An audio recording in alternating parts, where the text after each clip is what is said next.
लेकिन एक सखा बड़ी दूर छुपा हुआ है वृक्ष के पीछे। ठाकुर जी कहने लगे, अरे मधुमंगल कहाँ है? मधुमंगल कहीं नहीं दिख रहा है। ठाकुर जी ने दूर से देखा, वो छुपा हुआ है। कहते मधुमंगल ने अपनी मैया को कहा, मैया कल सभी कन्हैया के लिए बड़े सुंदर सुंदर भोग लाएंगे, तुम भी कुछ दो, मैं कन्हैया को भोग लगाऊंगा। उसकी मैया कहने लगी, लाला अपने घर तो ये खट्टी छाछ पड़ी है, ये 4-5 दिन की छाछ है और वो छाछ लेकर आया है। कन्हैया ने पकड़ लिया, कहने लगी, क्या लेकर आया है बता, जरूर तेरी मैया ने कुछ अच्छा दिया है खाने को, तभी छुप छुप के खा रहा है। ठाकुर जी ने हाथ पकड़ लिया और जैसे ही हाथ पकड़ा, मधुमंगल ने अपने हाथ से उस छाछ के लोटे को पीछे छुपा लिया, कमर के पीछे। ठाकुर जी कह रहे, क्या छुपा रहा है, क्या छुपा रहा है, दिखा। अरे कन्हैया कुछ नहीं। कह रहे पीछे कुछ है। अरे कन्हैया कुछ नहीं है। ठाकुर जी ने दूसरा हाथ पकड़ा तो देखा छाछ का लोटा। ठाकुर जी कहने लगे, तेरी मैया ने मीठी मीठी छाछ भेजी है, तू अकेला पी लेगा, मैं भी पीऊंगा। अरे कन्हैया ये छाछ मत पी, ये बड़ी खट्टी है, खट्टी छाछ है। ठाकुर जी कहने लगे, कोई बात नहीं। ठाकुर जी ने जैसे ही छाछ का लोटा लिया तो मधुमंगल को लगा, अरे कन्हैया कहीं खट्टी छाछ ना पी ले। मधुमंगल ने लोटा छीन लिया और फटाफट गड़गड़ गड़गड़ करके सारी छाछ पी गया। ठाकुर जी कहने लगे, अरे दारी के, सारी छाछ पी गया।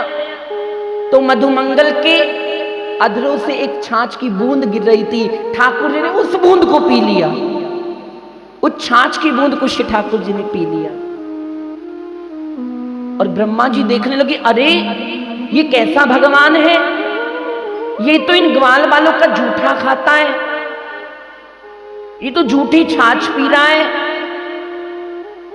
ये कोई भगवान नहीं है।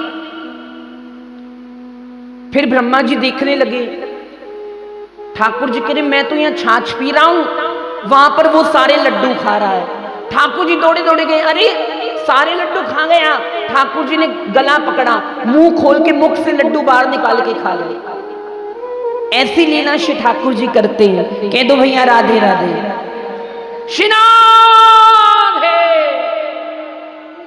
हाँ, ठाकुर जी लड्डू खा गए मुख से निकाल कर।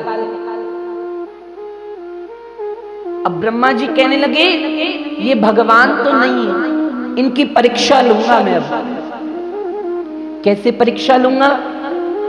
ब्रह्मा जी ने सभी ग्वाल बाल को गायब कर दिया, उठाकर ले गए, हरण कर लिया। ठाकुर जी कहने लगे, अरे अभी तो सभी ग्वाल बाल यहीं थे, सब कहां गए? और जैसे ही ठाकुर जी ग्वाल बालों को देखने लगे, उधर से ब्रह्मा जी ने सभी गैया को, बछड़ों को चुरा लिया। ठाकुर जी समझ गए ये ब्रह्मा जी का काम है। ब्रह्मा जी कहने लगे, अगर ये समझ गया कि मैंने ग्वाल बाल चुराए हैं तो मैं समझ जाऊंगा ये भगवान है। अगर ये परेशान होते हुए दिखाई दिए मुझे, तब मैं समझ जाऊंगा ये भगवान नहीं। देखिए, ये वही ब्रह्मा जी हैं जो ठाकुर जी का जब अवतार हुआ तो आकर स्तुति करने आए, लेकिन आज ठाकुर जी पे ही शंका कर रहे हैं, ठाकुर जी की परीक्षा ले रहे हैं। जिस प्रकार जब राम जी का अवतार हुआ तो मां गौरी मैया, पार्वती मैया राम जी की परीक्षा लेने आई, सीता मैया का रूप धारण करके। जानती हैं कि ये भगवान है, लेकिन बुद्धि, महत्व बुद्धि नहीं हुई। भगवान है लेकिन फिर भी भगवान की परीक्षा ले रहे हैं।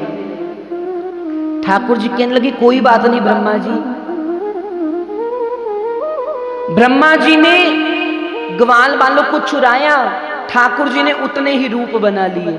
ठाकुर जी ने उतने ही ग्वाल बाल के रूप बना लिए, उतने ठाकुर जी ने गैया का रूप बना लिया, बछड़ों का रूप बना लिया।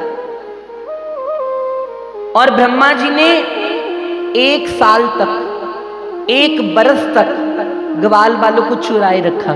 1 बरस।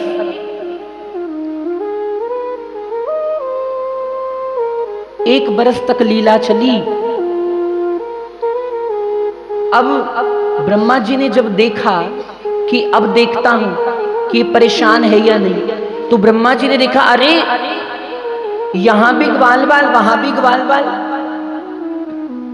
ये क्या बात।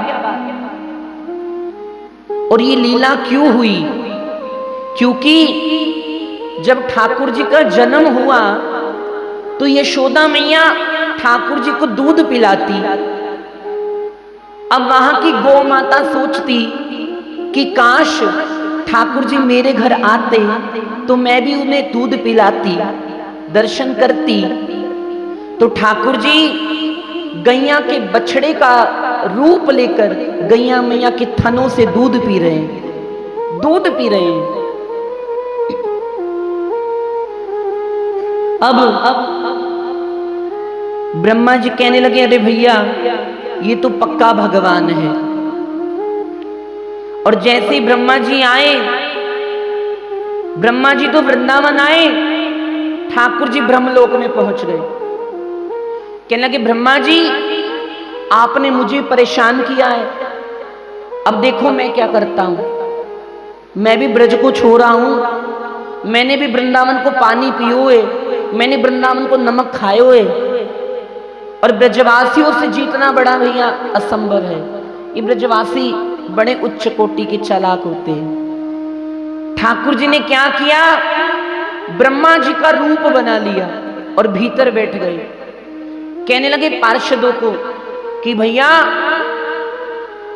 एक नकली ब्रह्मा घूम रहा है, उसे अंदर मत आने देना। खुद ब्रह्मा जी बन के चले गए।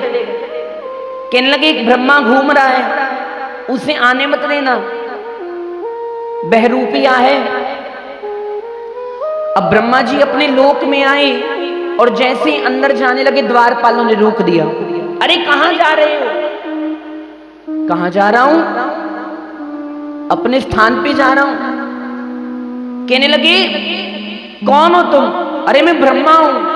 कह रहे अरे जाओ, बहुत देखे तुम्हारे जैसे ब्रह्मा, नकली ब्रह्मा जी का रूप लेकर आते हो, चलो यहां से।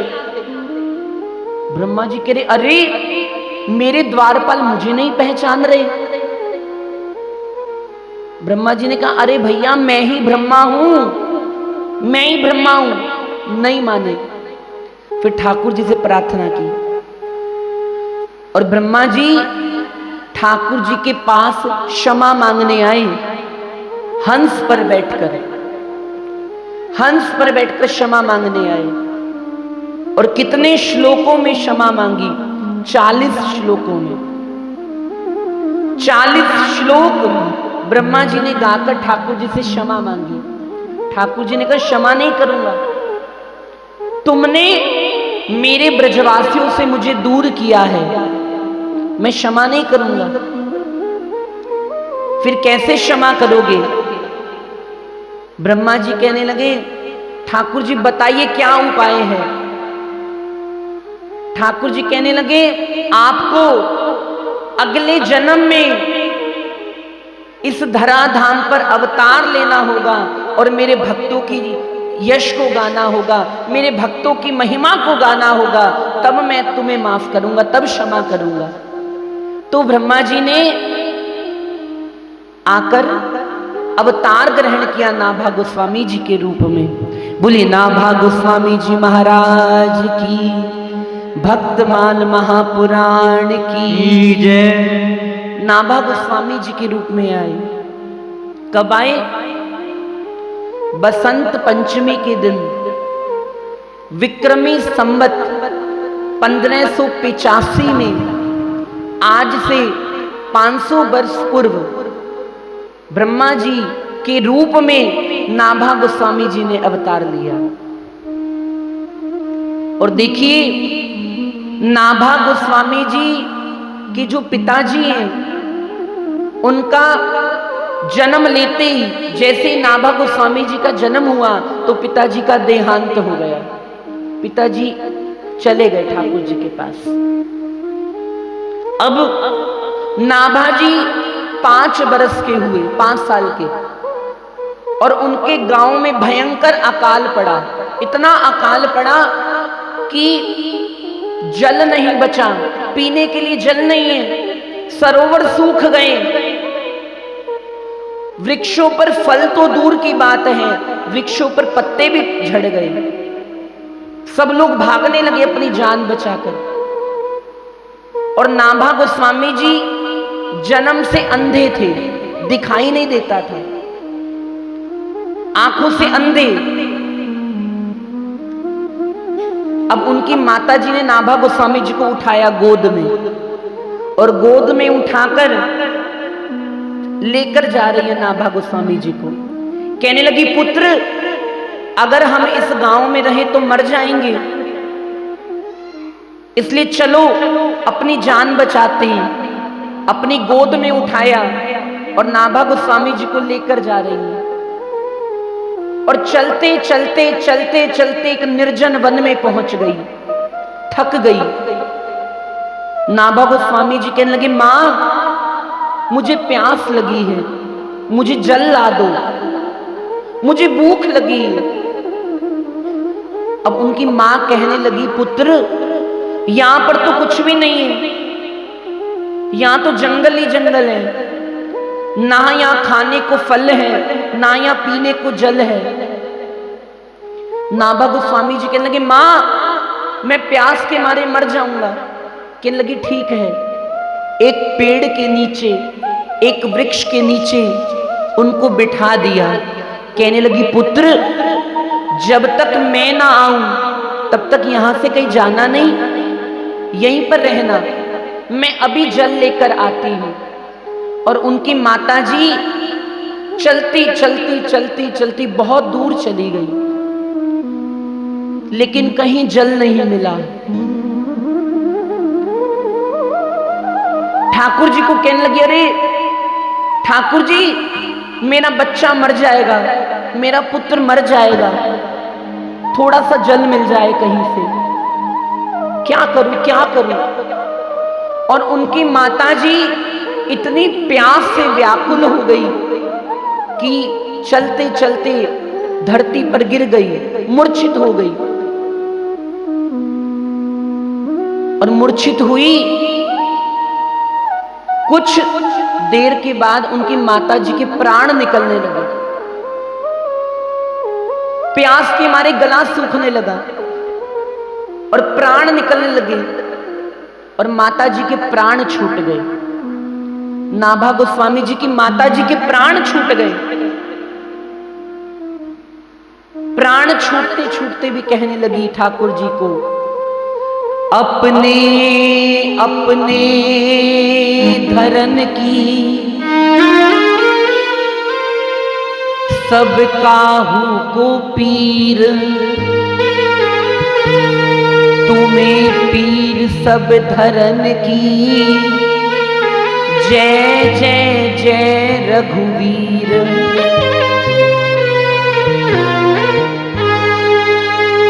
कहने लगी, ठाकुर जी, मेरे तो प्राण छूट जाएंगे, मैं तो मर जाऊंगी, लेकिन अपने अपने पेट की सबको चिंता होती, अपने अपने घर की सबको चिंता है, लेकिन ठाकुर जी, तुम्हें तो सबके पेट की चिंता है, तो तुम मेरे पुत्र को बचाओ। रोने लगी।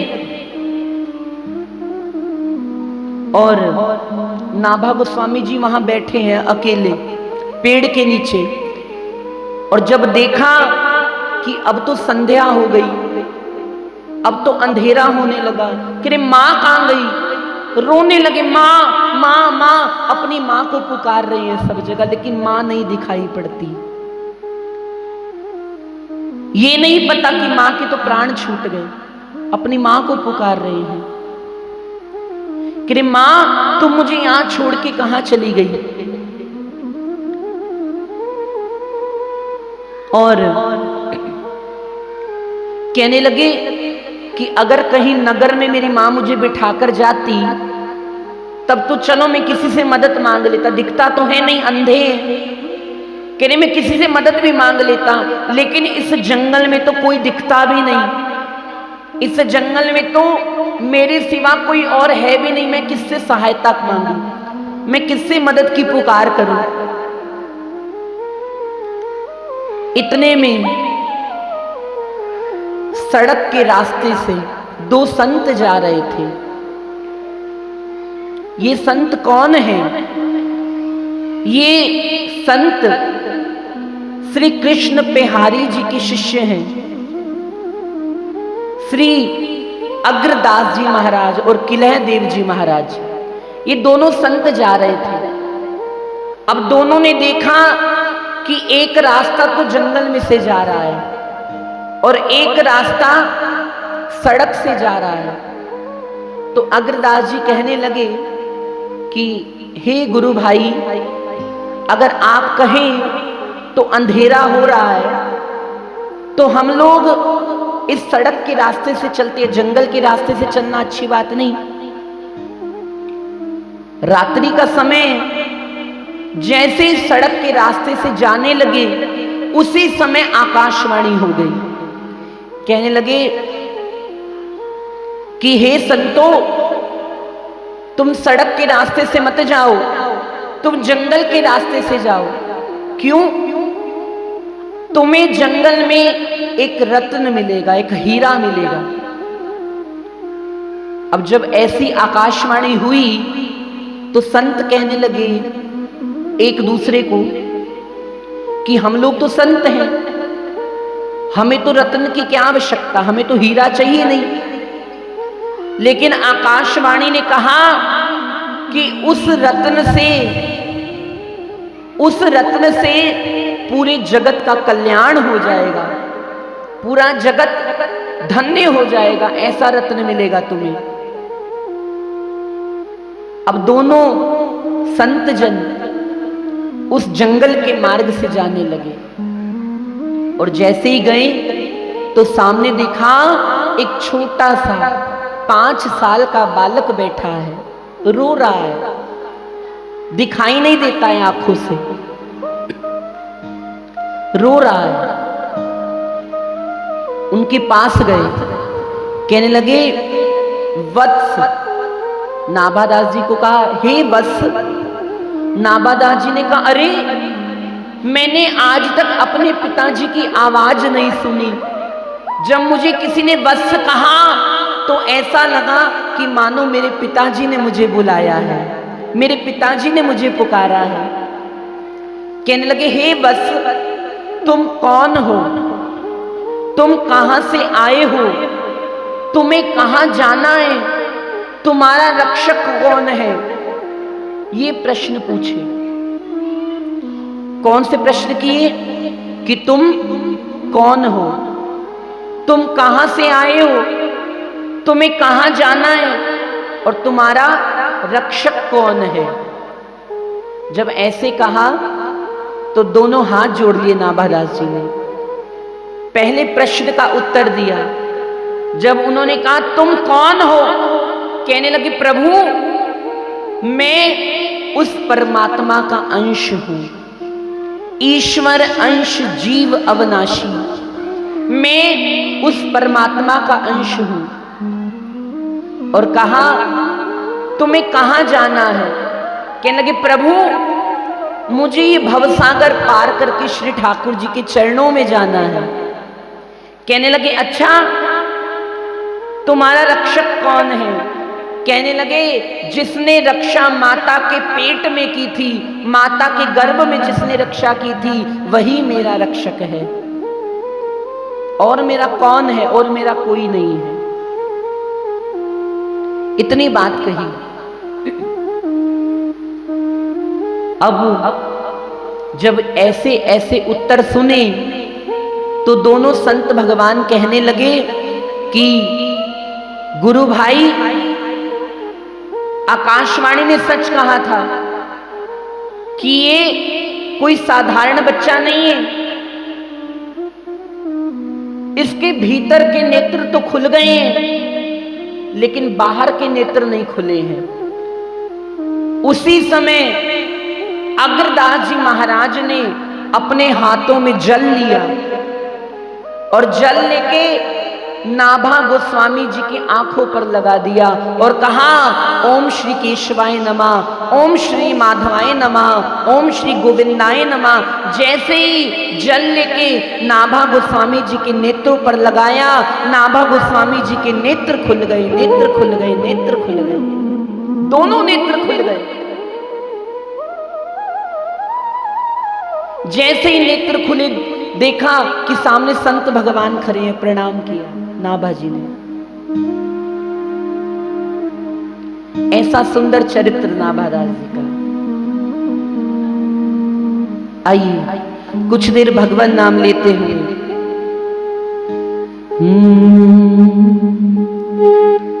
कृष्ण गोविंद गोविंद गोपाल नंदलाल,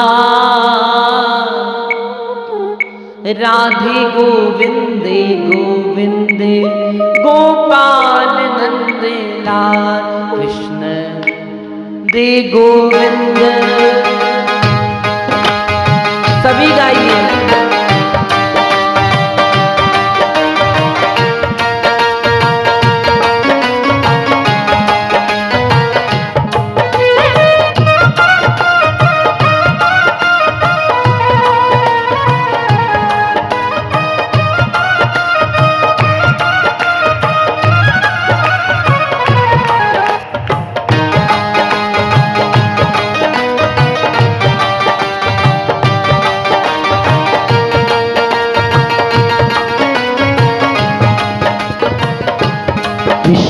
गोविंदे गोविंदे गोपाल नंदलाल, राधे गोविंदे गोविंदे गोपाल नंदलाल, गोविंदे गोविंदे गोपाल नंदलाल, राधे गोविंदे गोविंदे गोपाल नंदलाल, कृष्ण गोविंदे गोविंदे गोपाल नंदलाल, राधे गोविंदे गोविंदे गोपाल नंदलाल, गोविंदे गोविंदे गोपाल नंदलाल, राधे गोविंदे गोविंदे गोपाल नंदलाल, हे गोपाल नंदलाल, हे गोपाल नंदलाल, गोपाल नंदलाल, हे गोपाल नंदलाल, हे गोपाल नंदलाल, हे गोपाल नंदलाल, हे गोपाल नंदलाल, हे गोपाल नंदलाल। जितने भी लोग बैठे सभी हाथ उठा के कृष्ण गोविंदे गोविंदे गोपाल नंदलाल, राधे गोविंदे गोविंदे हे गोपाल नंदलाल, कृष्ण गोविंदे गोविंदे गोपाल नंदलाल, राधे गोविंदे गोविंदे गोपाल नंदलाल, गोविंदे गोविंदे गोपाल नंदलाल, गोविंदे गोविंदे हे गोपाल नंदलाल, गोविंदे गोविंदे गोपाल नंदलाल, राधे गोविंदे गोविंदे गोपाल नंदलाल।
गोपाल हे गोपाल।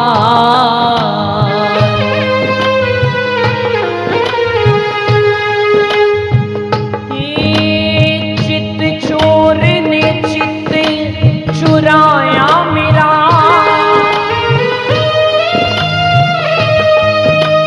अब कृष्ण गया फिर भाज कहाँ। ब्रजमंडल में ब्रजराज बिना सुख का वो साज समाज कहाँ। वो साज समाज का, वो साज समाज कहाँ। कुछ और सुहाता नहीं जग में, एक कन्या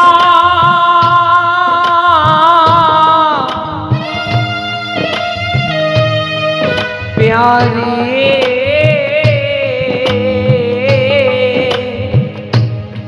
एक कन्हैया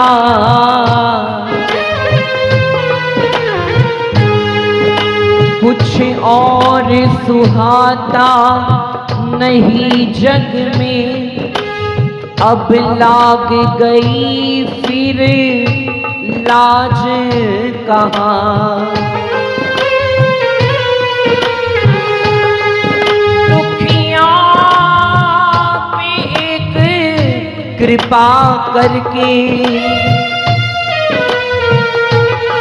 बतला दोरी ब्रजराज कहाँ। बतला दोरी ब्रजराज कहाँ। बतला दोरी ब्रजराज कहाँ। राधे राधे राधे राधे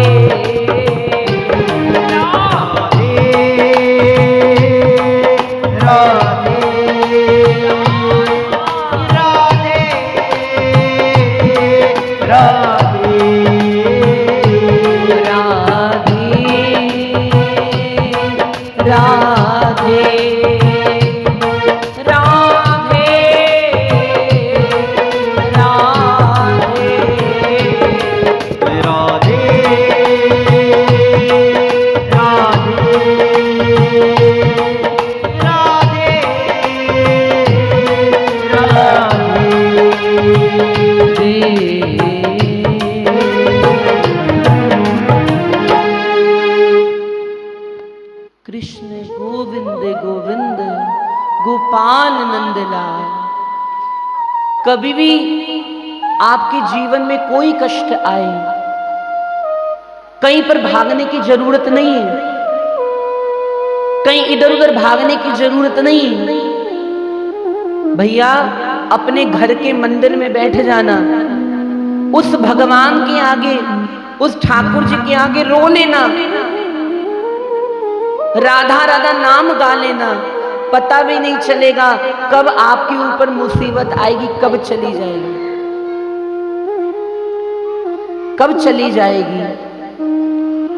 लेकिन कभी मुसीबत आए तो हाय हाय मत करो, हरी हरी करो, हरी हरी पुकारो। अब देखिए नाभा गोस्वामी जी कहने लगे, प्रभु मेरी माता कहाँ है, मेरी मैया। अब अग्रदास जी तो भैया बड़े सिद्ध महात्मा, अपने नेत्र बंद किए और जैसे ही ध्यान लगाया तो देखा कि उनकी माता जी का तो शरीर छूट गया। कहने लगे, बेटा, कि बेटा तुम्हारी माता जी का तो शरीर छूट गया है, तुम्हारी माता जी तो ठाकुर जी के पास चली गई, अगर चाहो तो हमारे साथ में चलो, कोई बंधन नहीं, चलना चाहो तो हमारे साथ चलो।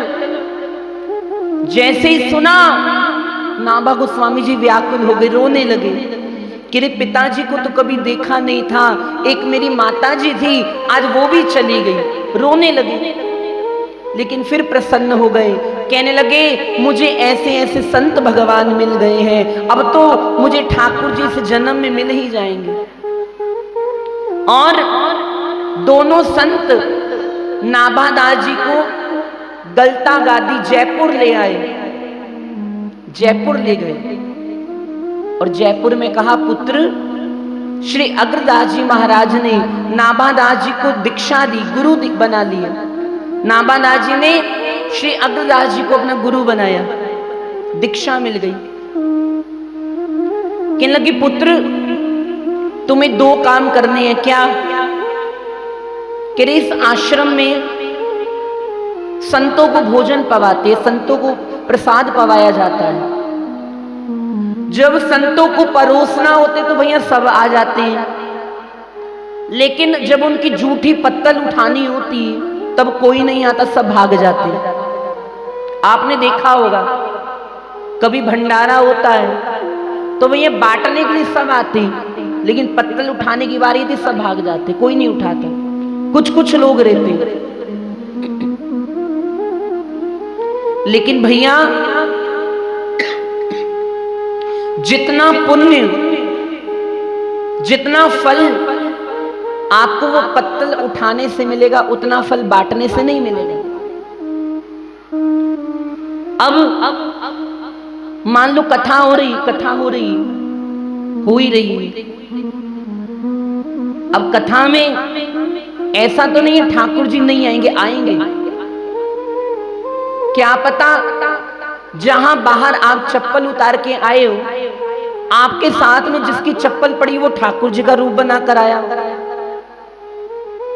या जो आपके साथ बैठा हो वो साक्षात ठाकुर जी रूप बना कर आए हो सुनने के लिए कथा, कुछ नहीं पता। तो इसीलिए जब भी कथा में आओ सबको राधे राधे बोलो, सभी को राधे राधे कहो। क्या पता ठाकुर जी किस रूप में तुम्हारे साथ आकर बैठे हैं। कहने लगे बेटा संतों की जूठी पत्तल उठाना तुम्हारा काम है, ठीक है गुरुजी, और कह रहे एक काम और करना। क्या? कह रहे कि ये ना सभी संत हैं तो मुझसे बड़े, लेकिन मुझे अपना गुरु मानते हैं, तो मैं इनकी शीत प्रसादी मांगता हूं। शीत प्रसादी समझते हैं? जूठन।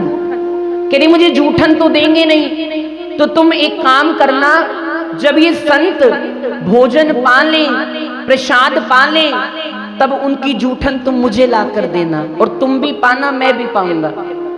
ऐसे गुरुदेव ने आज्ञा दी। कहने लगी ठीक है गुरुजी।